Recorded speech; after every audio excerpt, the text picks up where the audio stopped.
एक अनोखी प्रेम कहानी। गांव में एक पीपल का पेड़ था जो बरसों से सबकी छांव था।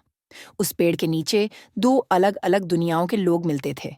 राम एक किसान का बेटा था जिसकी आंखें सूरज की तरह चमकती थीं, और वाणी एक पुजारी की बेटी थी जिसकी आवाज कोयल की तरह मीठी थी। राम और वाणी दोनों बचपन से ही उस पीपल के पेड़ के नीचे खेला करते थे।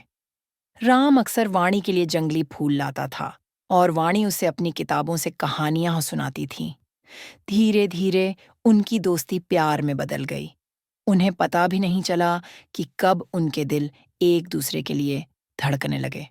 लेकिन राम और वाणी की जाति अलग थी। राम निचली जाति का था और वाणी ऊंची जाति की। यह बात उनके प्यार के रास्ते में एक बड़ी दीवार की तरह खड़ी थी। गांव के लोग, उनके परिवार वाले, सब इस रिश्ते के खिलाफ थे। एक दिन जब उनके प्यार का भेद गांव वालों को पता चला तो हंगामा हो गया। वाणी के पिता, जो गांव के सबसे बड़े पुजारी थे, बहुत नाराज हुए। उन्होंने वाणी को राम से दूर रहने की सख्त हिदायत दी। राम के पिता को भी गांव वालों ने बहुत भला बुरा कहा। राम और वाणी बहुत डर गए थे। उन्हें समझ में नहीं आ रहा था कि वे क्या करें।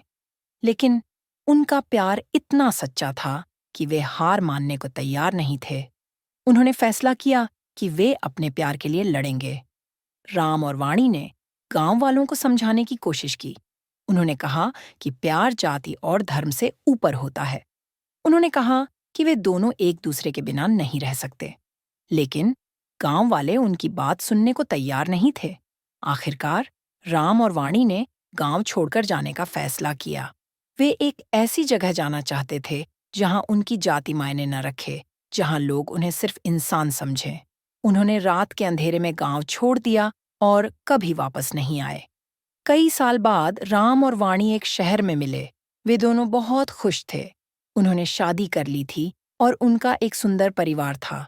वे एक दूसरे से बहुत प्यार करते थे और उन्होंने कभी भी अपनी जाति को अपने प्यार के बीच में नहीं आने दिया। एक दिन उन्हें पता चला कि उनके गांव में एक बड़ा बदलाव आया है। गांव के कुछ युवा लोगों ने जातिवाद के खिलाफ आवाज उठाई थी। वे राम और वाणी की कहानी जानते थे और वे उनसे बहुत प्रेरित थे। वे गांव में एक ऐसा समाज बनाना चाहते थे जहां सभी लोग बराबर हों। राम और वाणी बहुत खुश हुए। उन्हें लगा कि उनका प्यार व्यर्थ नहीं गया। उनकी कहानी ने गांव वालों को एक नई उम्मीद दी थी। वे जानते थे कि एक दिन ऐसा आएगा जब जातिवाद पूरी तरह से खत्म हो जाएगा और सभी लोग प्यार और शांति से रहेंगे। कहानी से सीख। यह कहानी हमें सिखाती है कि प्यार जाति और धर्म की सीमाओं से परे होता है। हमें दूसरों को उनकी जाति के आधार पर नहीं आंकना चाहिए, बल्कि उन्हें इंसान के रूप में देखना चाहिए। हमें हमेशा प्यार और समानता के लिए लड़ना चाहिए।